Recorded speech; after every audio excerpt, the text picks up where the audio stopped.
Russia launched a massive overnight attack on Ukraine, firing more than 450 drones and 30 missiles across the country. The Ukrainian president has said that the strikes killed one child in Zaporizhzhia and injured more than 20 people, targeting civilian and energy infrastructure as the country prepares for winter.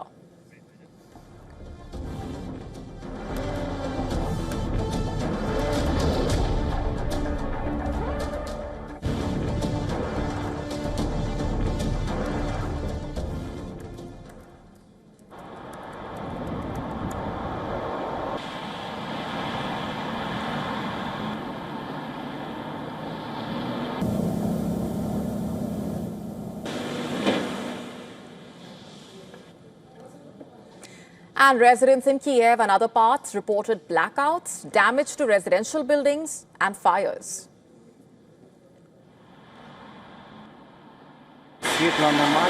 We had no power and water when I left my house. I can't get to work because subway is not operating and buses are overflowing.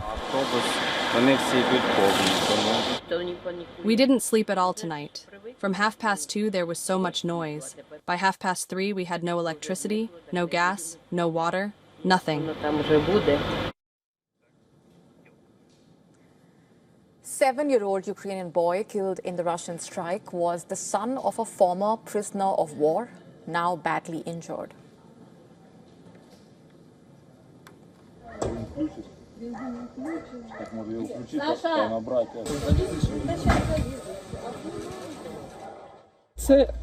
This was the family of a prisoner of war. He returned home from captivity in March. He had been there for almost 3 years. He was one of the Azovstal defenders. They surrendered at Azovstal and spent almost 3 years in captivity. The Russian overnight strike also caused transport disruptions and delays in Kyiv.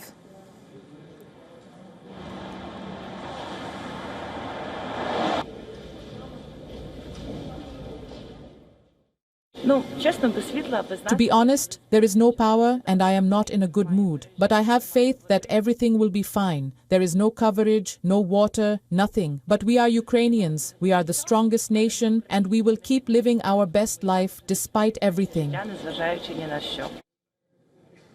Overall, the Russian forces reportedly fired over 450 drones and 30 missiles across Ukraine overnight, killing one and injuring more than 20 people. Electricity supply was disrupted in at least 9 regions of the country, including the capital. Russia seemed to be repeating its strategy of attacking civilian and energy infrastructure ahead of the winter. Ukraine's biggest electricity operator reported damage to multiple thermal plants. Meanwhile, the head of Zaporizhzhia's regional administration has said that traffic across the huge Dnipro hydroelectric power plant, which is Ukraine's largest, connecting 2 banks of the city, was limited due to the overnight attack. 20 residential buildings were also damaged in Zaporizhzhia. Zelensky called the strikes a form of terror aimed at civilians, while Ukraine's prime minister described it as one of the largest concentrated attacks against energy infrastructure. The energy sector has been a key battleground since the war started in 2022.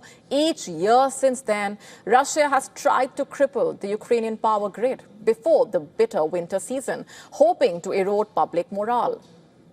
Ukraine's winter runs from late October through March, with January and February being the coldest months. Meanwhile, U.S. President Donald Trump said on Thursday that Washington and NATO allies were stepping up the pressure to end the war in Ukraine after his outreach to Russia's Vladimir Putin failed to achieve a ceasefire. We are stepping up the pressure. We're stepping it up together. We're all stepping it up. NATO's been great. And Trump, who has helped broker the ceasefire deal in Gaza, has admitted that ending the Russia-Ukraine war was proving even harder to solve. Trump hosted Putin in Alaska in August, remember, but failed to achieve a breakthrough. And since then, Russia's attacks on Ukraine have escalated. On Friday, the Kremlin spokesperson, Dmitry Peskov, has said that Moscow remains optimistic on the state of the Russia-US relations and hopes for a peaceful settlement. Speaking about the absence of any progress in talks between Russia and Ukraine, Peskov has said that process was on pause and that Ukraine had not taken new steps towards further negotiations because of the position taken by the EU countries. Earlier in the week, the Russian Deputy Foreign Minister has said that the momentum from the summit between Putin and Trump has been largely exhausted.